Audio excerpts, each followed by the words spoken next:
was a cold, cold day. I remember it vividly. It was exciting. It was scary. But most of all, it was important.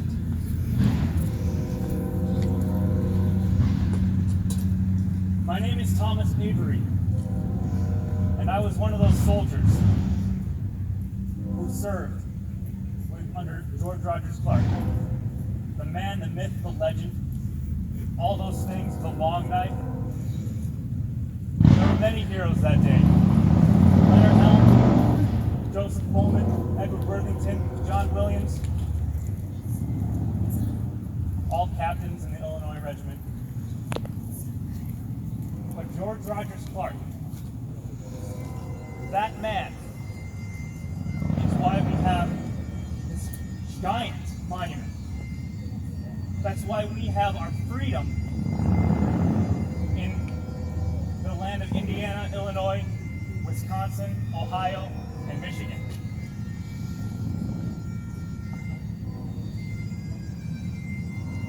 Back in 1774, I first met him during Lord Dunmore's War. It's a relatively unknown and small campaign against a confederacy of Indians who did not like the fact that there was a treaty between American settlers and another group of Indians for Kentucky.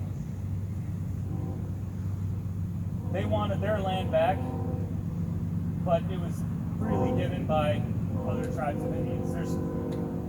You can go many, many different ways with this. Some people say that the Indians were innocent. Some people say that they were merciless, cutthroat. Well, there were some that ruined it for everybody. But during that campaign, I first met George Rogers Clark. And he served valiantly in that. Then the American Revolution broke out, where the colonies did not want to be under the British rule anymore. I was one of those Virginians who did not want to be taxed or to be misrepresented or not represented at all. I wanted freedom. My parents came to this country for freedom, but we weren't getting it from King George. So in 1777, after General Howe, British commander, had evacuated from New York City, we knew that they were coming back. We knew that the British were going to come back with a massive armada, many, many troops. But in the meantime, the few that were left behind, they somehow needed to still fight the war. So the Indians that did not care for American settlers were paid by the British to fight a war on the frontier. There's a lot of conjecture, a lot of misunderstanding, a lot of blame that went around, a lot of propaganda. But what we know is that from 16 settlements in the county of Kentucky, in 2 years, it was dwindled down to 3. It is estimated that 2,000 people were slaughtered by Indians, and their scalps were brought back to Henry Hamilton from the King's 8th Regiment of Foot. So George Rogers Clark decided that he needed to get a group of troops together to go into the Illinois Territory, to take Fort Detroit, to secure Kaskaskia, Cahokia, and Vincennes for the American cause. And that is what he did. He petitioned Governor Patrick Henry, You may know him as the man who said, "Give me liberty or give me death." The governor of Virginia commissioned George Rogers Clark to raise 7 companies of 50 men. When I first heard about that, I was one of the first to enlist. I had known George Rogers Clark and his bravery before, and his captains that served with him, like Leonard Helm, like John Montgomery, John Williams, Edward Worthington, Herod, and several others. They came to our settlements and they recruited. And while we were very shy of 7 companies of 50, we still had close to 200 men. We gathered at the Falls of the Ohio, near present-day Louisville, Kentucky.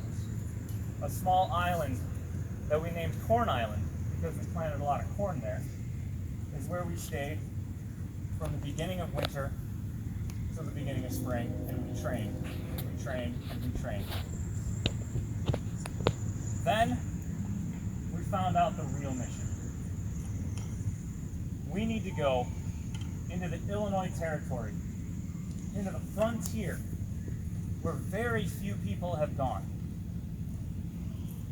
and take forts with our small, underfed, underdressed, underarmed, little, tiny army.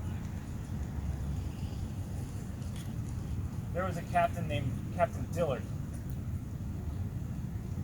His company of about 20 men all deserted that day. We captured a few of them, court-martialed them, sent them back home. The rest of us got in boats. And in March, we floated down the Ohio River. If you'd like to follow me. That may have been a short journey for you, but for us it was nearly a week. We landed at the southern tip of Illinois, what is present-day Illinois, near Fort Massac, a French and Indian fort that had been abandoned and had been run down. And then we spent the following week trekking across country, headed toward Kaskaskia. On the way, we got lost. We spent 2 days wandering around in a small area, and our guide had absolutely no idea where we were. I remember George Rogers Clark saying to him, "If you don't figure out where we are, I'm going to put you to death." In a matter of hours, he figured out where we were. And we were off again.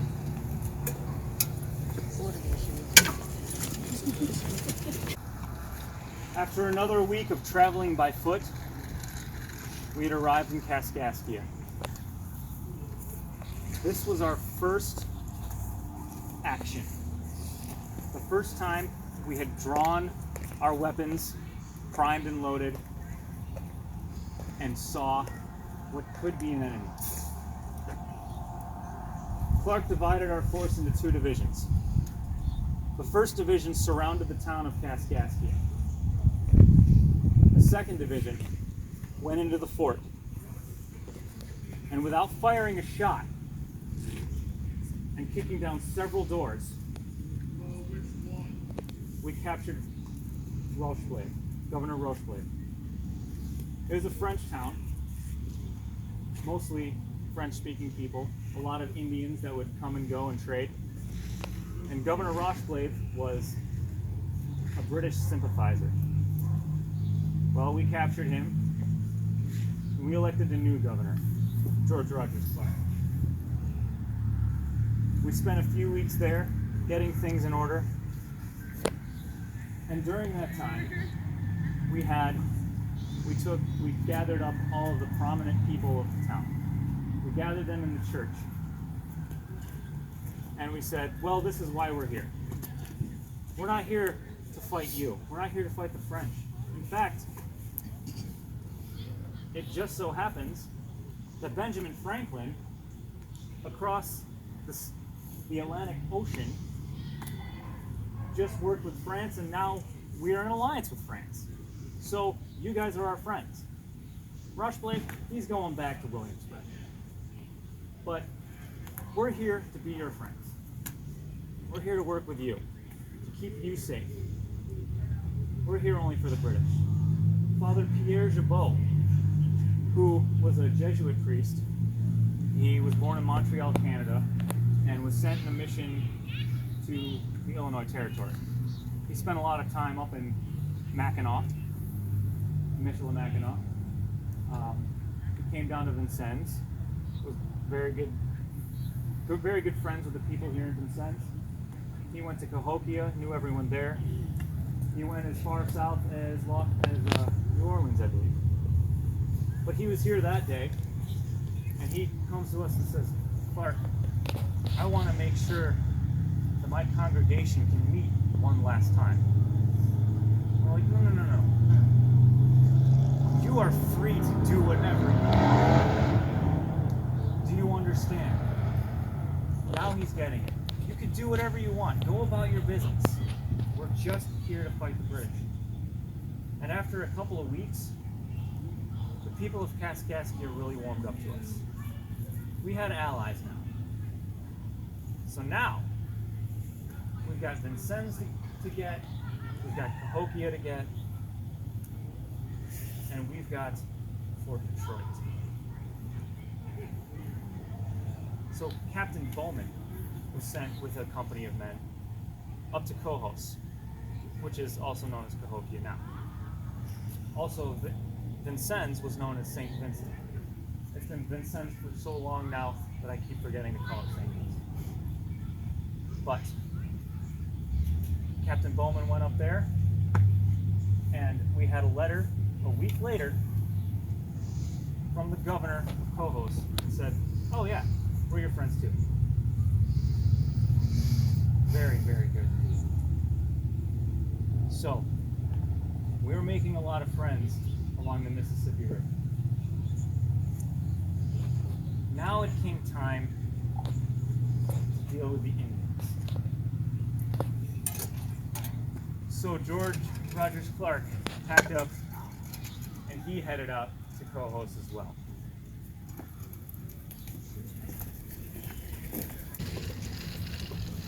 Cahokia, if there was a capital city for the Indian tribes, Cahokia was it. Across the river from St. Louis in Illinois, there's Indian mounds there to this day, and there were thousands upon thousands of Indians that would come in and trade. So we knew that if we were going to deal with the Indians, we had to be in Cohos. George Rogers Clark sent letters out to the chiefs of all the different tribes. He said, I want you to come, and I want to talk to you.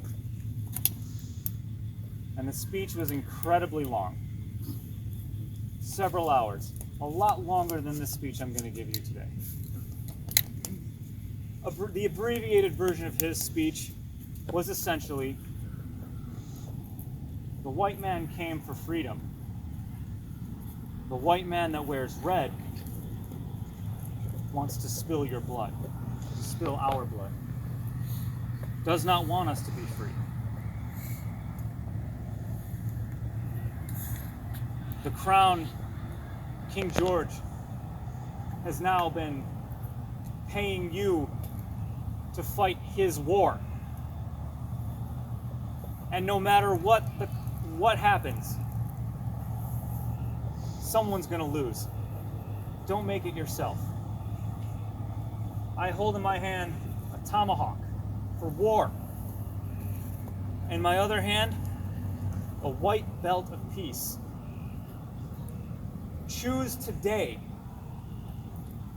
what you are going to do. Whether you're going to continue to fight or whether you want peace with us. because we're here for peace. Nearly every single one of those Indian tribes decided that they wanted peace. There were a few that went back and said, no, King George has promised us that we will keep our lands and we're going to keep fighting. Well, those are the ones that I was speaking of earlier that ruined it for everyone. A lot of people will say that the white man came across the sea and taught the Indians about scalping. That may or may not be true. I did not know anything of scalping when my family came over. But I tell you what, we do now. We saw it. And we want peace.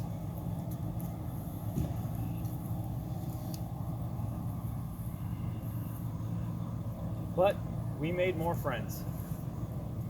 One of these Indian chiefs, named Young Tobacco, he's going to come up later in the story. He lived in St. Vincent. He swore an oath to us that he will fight on our side if it comes down to it. He's going to be one of our best friends in the Indian tribes. He is a Piankashaw, by the way. That's why down that way there's a Piankashaw street in this town today. So now business is taken care of in Kaskaskia and Cahokia. So Clark goes back to Kaskaskia where he had made his headquarters in the fort there. But now winter is coming. We might as well just hold out for a little bit. But then we had another problem. Half of our force is leaving. Enlistments have run out. So, George Rogers Clark decides, hey, we're going to pay them a little bit extra to stick around. So 3/4 of our force stuck around. The rest, John Montgomery took back to the Falls of the Ohio, and then they could go back to where they came from. And he also promised, I'm going to come back with more troops. I'm going to continue recruiting, and we're going to have more reinforcements come spring. So, all right, now fall is coming, winter is coming. Let's just hold here. We know that Hamilton is out in Detroit. Post St. Vincent. Let's deal with that real quick. So, Pierre Gibault volunteers to go to Post St. Vincent and convince the townspeople to join our cause. And he does just that. In 2 weeks, we got a letter back. Nearly the entire town of Post St. Vincent was on our side. So, Leonard Helm and 3 privates trekked across Illinois and then garrisoned themselves in Fort Sackville, and he took command of the French militia there and continued building the fort because the fort was kind of falling apart. So now it's just a waiting game. We'll wait till spring, we'll get reinforcements. Then we'll see if we can take Detroit. December 16th, Hamilton shows up at Fort Sackville. About 2 miles up this river, right along here, is where he landed. And his garrison of nearly 90 regulars, French militia, Loyalist militia, and hundreds of Loyalist Indians came up to the gate of the fort. The French militia of Post St. Vincent jumped over the walls or went through the walls in the holes that had been left and they scattered. So now it's Leonard Helm with 3 privates and a cannon and a bottle of taffy, watered down rum. He says, let's get the cannon in front of the gate. So the cannon is positioned in front of the gate. The gate opens. Leonard Helm is standing there with a match in one hand over the cannon and a bottle of taffy in the other. And it's pointed directly at Hamilton.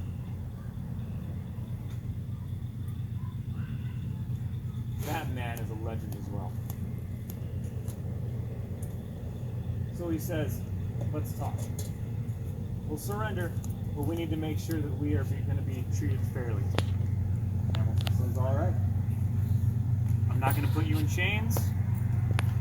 As long as you don't leave the town, you're free to come and go from the fort, but for all intents and purposes, you and your 3 men are my prisoners. But we're over in Kaskaskia, and it's getting cold and it's snowing, so we don't know about this. We don't know that there are nearly 500 men, including the British regulars, the French militia, and the Loyalist Indians. We don't know. One of our spies, one of our Indian friends, does inform us that Hamilton showed up. So now we have to deal with that. We've got some time because people don't march in winter. We especially are not going to march in this winter. But it wasn't until middle of January when Hamilton makes a few critical errors. He said, all right, Indians, I know you need to go home to your families. Your food is running short. Go home. I'm going to send the French militia back to their homes as well. And I'm going to reduce my garrison and send them back some of them back to Detroit. The rest of us are going to stay here and we're going to finish building this fort. Then he arrests Francis Vigo. So let's head over to his statue and hear his story.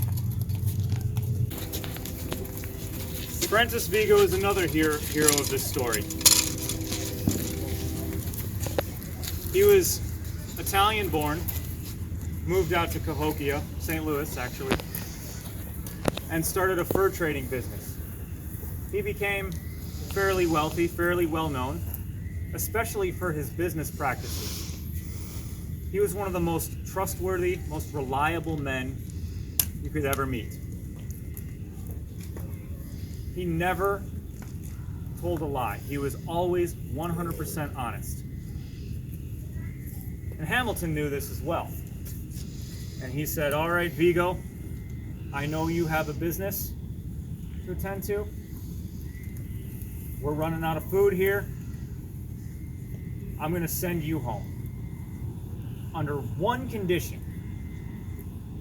You do not go to Clark and tell him that we're here on your way home. Just go straight home. Francis Vigo says, I can do that, sir. I will go straight home. And with that, Vigo took his canoe, went down the river, went up the Mississippi, and home. Took him nearly 2 weeks. He walks up to his house, deals with a few things, gets back in his canoe, heads down to Kaskaskia, and says, George Rogers Clark, I have some information that you're going to want to know. Hamilton has reduced his garrison to nearly 80. He won't suspect a thing. So that was it. We knew that now or never was the opportunity to get him. We sent an express to Governor Patrick Henry telling him of our intentions, that we're going. It's going to be hard. But a few men well conducted can do extraordinary things. So within a matter of days, we had purchased and outfitted a boat. We named it the Willing and sent it down the river to meet us in Kaskaskia, or in Post St. Vincent, to cut off the retreat. Lieutenant Rogers was in command with 46 men on board. They had one 3-pound cannon and 6 swivel guns. It looked like a pirate ship, and it might as well have been. But it was our pirate ship. We were proud of that. The rest of us, gathering supplies and gathering men, French volunteers, led by Captain McCarty, and a Kaskaskia garrison, led by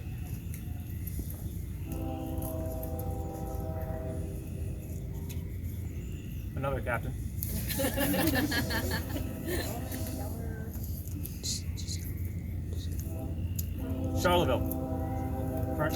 Charleville's company. About 30 Frenchmen who decided that they wanted to join us as well. They weren't going to stick around long. They were here for the campaign, but they were dedicated.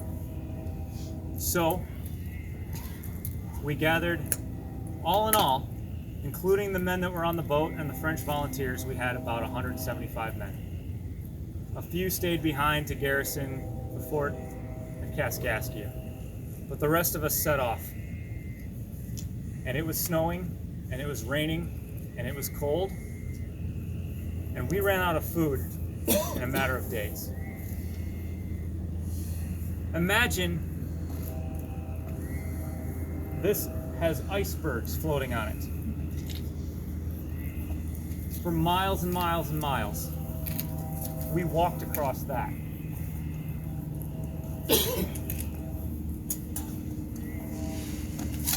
So as we walk up this river, just imagine what it was like for 2 weeks, freezing to death without any food.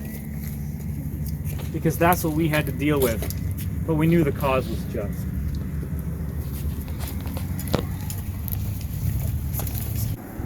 In a little over a week,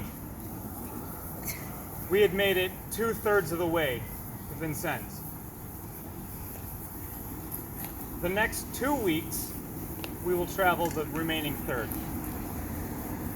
What we thought were poor conditions were great conditions. The rest of the trip, we could go about a mile, maybe 5 in a day. The water, at times, was up to our necks. And we had to hold our muskets up in the air like this to keep them dry. And we had absolutely no food. A lot of the French volunteers started grumbling, "This isn't going to work. We should just return." Clark overheard that. But, being the master propagandist he is, he said, "Oh yeah, actually, if you would like to go over there and see if you can shoot a deer, that would be most acceptable." And they did. Those Frenchmen who were talking of deserting went off and shot a deer and brought it back. We had food that night. Then we ran into some hunters that were from Post St. Vincent. And they told us exactly the same thing that Vigo had told us. Slightly updated. Now, the fort is nearly complete. And yes, that's approximately how many men there are. Great. But we don't want you going back there. We don't want you to alert anyone. So you're gonna stay with us.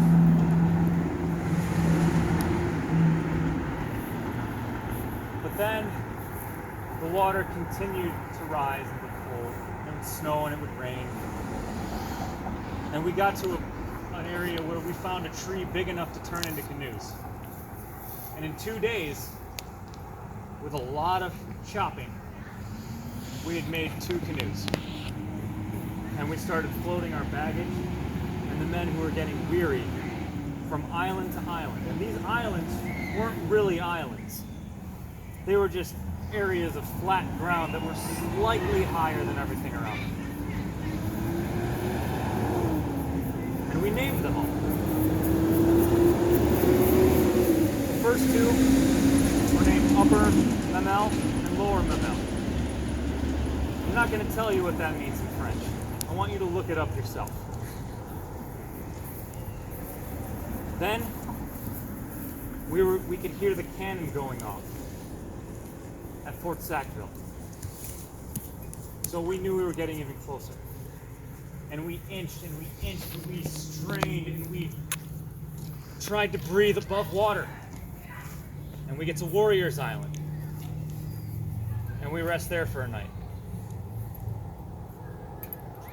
And then we finally got onto dry enough ground where we could stage our assault.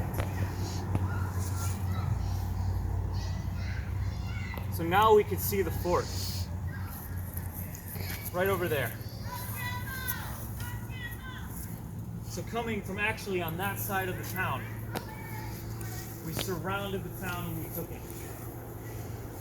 And then we sent Lieutenant Bailey and a force of about 20 men to start firing on the fort.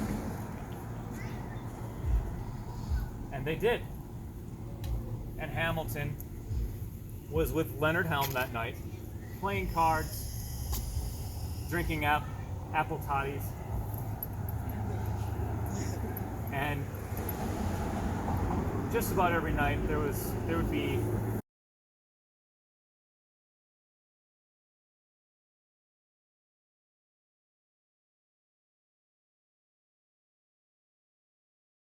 thought that was just what this was.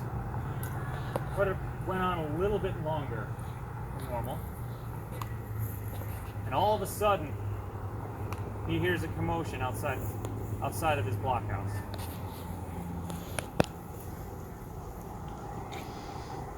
One of his men has been wounded. Another interesting story that you can find. I wasn't there to hear it, but knowing Leonard Helm, this story has got to be true. One of our sharpshooters, we only had about 30 riflemen, said, "Hey, we found out where Helm's quarters are as he's being held hostage." And he said, "Do you mind if I start shooting out the chimney?" So the sharpshooter shoots the chimney, and pieces of stone fall into Helm's hot apple toddy. Helm looks at it, jumps out of his seat, looks at Hamilton and says, "It's Clark! Clark is here! And you're gonna be a prisoner in the morning! And those damn rascals have no business spoiling my apple toddy!"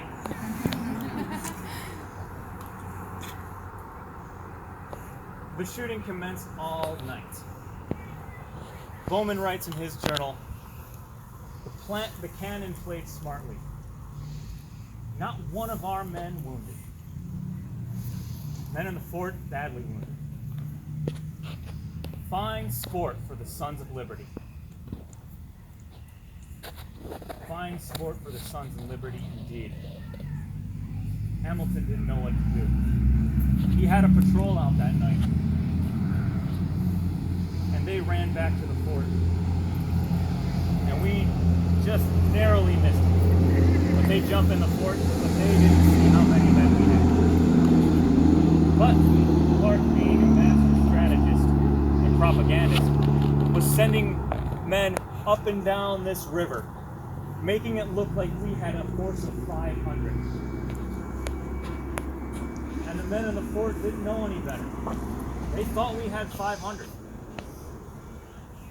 We had 175, but that was including the men that were on the Willing, which numbered 46. So we really only had about 125 men surrounding Fort Sackville. The next morning, firing continued even stronger. One of our men did get hit, but it was nothing but a flesh wound. He walked it off. Later that day, Hamilton sends Helm out with a message. He says, we want to surrender, but these are our terms. And Clark said, no, there will be no terms. You will surrender unconditionally. Sent Helm back in. Firing continued again. Later on, Helm comes back out and says, all right, let's give us time to recover a little bit. And we ask for a 3-day ceasefire. Clark agrees. So now we have the business of making it look like we still have 500 men. But Hamilton also was told, at the end of 3 days, if you haven't surrendered, we will storm the fort. And every last one of your men will be killed. Hamilton thought we were bluffing. Knowing Clark, he wasn't. And lo and behold, Indians and French loyalists that Hamilton had sent to the Falls of the Ohio to scout to see if we were gathering any more forces there, came back with prisoners. They came into the town, they mingled a little bit, realized we weren't the French. Some of us were. We weren't just the French civilians. We were the Long Knives. So they tried to run. A few of them got away. Others did not. We killed several of them. And then 5 more were gathered right over here. Where this wall is, where these steps are, is the infamous site that you may have known of the murder of 4 Indians. Well, those Indians had blood on their hands. Those Indians had scalped people we knew. They weren't innocent in our eyes. But we needed them to make a statement. One of them, actually, was let go. Because Captain McCarty knew him, knew his father. And said, this one lives. Clark said, okay. That Indian later on became a good friend of ours as well. But the other 4 were lined up right over there in a square facing each other. They sang a death song, and we did tomahawk them. And we threw their bodies in the river. We did not feel good about it. But war is war. It's unfortunate, but it's...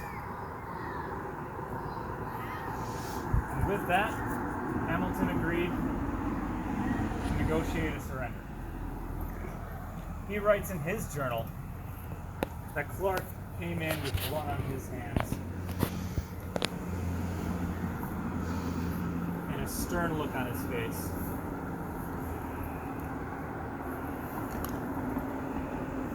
But Hamilton agreed to surrender. Long story short. So now we had it. We had won the battle. In 3 days, the garrison had settled their affairs with the town, and the day of the surrender, Captain Worthington and Williams were the first ones to get inside the fort with their companies. We decided that we wanted to do a salute with the cannon, 13 rounds in celebration. An ember from one of the cannon blasts caught the powder stores and exploded. Worthington, Bowman, 2 POWs, and 3 of our men were wounded in that blast. But all of them survived, at least for a little while. Hamilton was then shackled and sent back to Williamsburg with Captain Williams. Our flotilla finally arrived a couple days after, and the men on that boat were very disappointed that they didn't get the boat. I know I had mentioned young Tobacco as well. He had made an oath of allegiance to Hamilton under great peer pressure. You can read the account in Hamilton's journal about how it took days and days and days to get an oath of allegiance from him. And finally it happened. But when we arrived, young Tobacco came out and said, "Hey, I'm very glad you're here, Clark. I have 200 men that will join your ranks." We politely refused, saying, "We don't want to mix Indians in overnight because that would be a very bad situation." And she agreed. So we still had a lot of friends. We got oaths of neutrality from a lot of the French. And Hamilton went on to Williamsburg and spent 2 years in prison as a prisoner of war.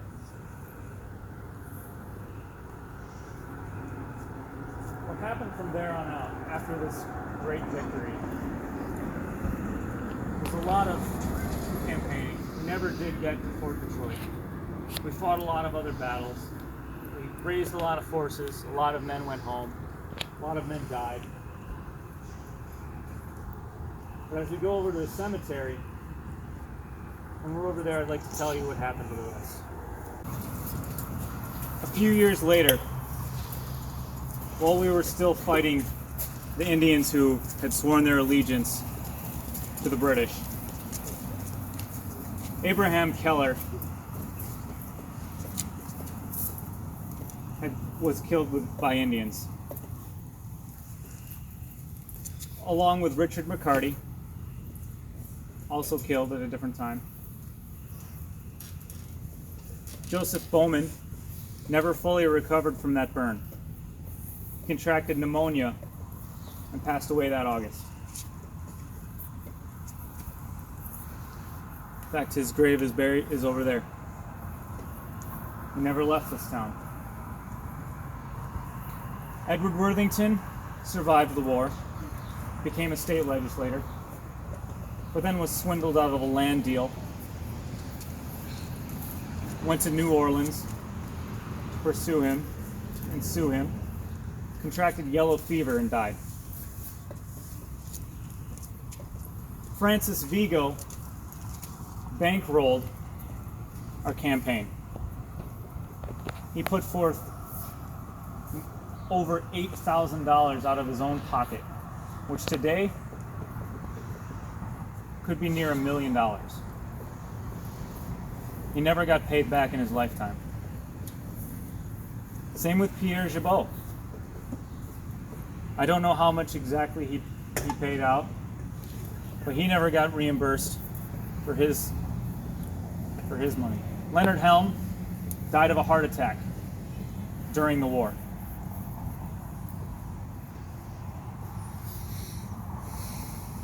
George Rogers Clark, the hero that he was never paid back for his expenses either. He was paid with land, like all of us were, But those that had put in receipts to get reimbursed, those receipts got lost. They were found in the attic of the Virginia State Library in 1917. Who put them there or why is all conjecture. But throughout the American Revolution, people that put forth their own money never did get paid back. The Continental dollar tanked. Our national debt was astronomical from the very moment we formed the country. But George Rogers Clark did build a house in modern-day Louisville. He lived there for many, many years. Not many, many years. Several years, until in the early 1800s, he had 2 strokes. During one of those strokes, he fell into his fireplace and burned his leg so bad that it had to be amputated. For his amputation, he requested 2 fifers and 2 drummers to play outside of the house while he had nearly 200 guests out there. The surgeon who amputated his leg said that he never flinched. He just stared at the ceiling. Now, being dirt poor, being betrayed by the very government he served, was living with his sister at modern-day Locust Grove, where he lived out his last couple of years until he passed away silently.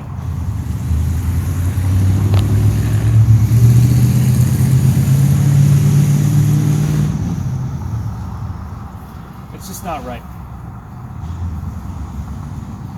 So this Memorial Day, I want you to remember the many, many men who served from their hearts, for real, and never, ever got what they deserved. There are 11 graves over here that are marked. It is said that there could be as many as 3,000 graves in this cemetery, stacked on top of each other. But these 11 are marked, and they are all soldiers that served in the American Revolution, including Joseph Bowman, who is the furthest and on the left. He never left this area, and neither would these other fine soldiers that served. So as we go through, we will be reading the names aloud. And I want you to remember them and thank them in your hearts.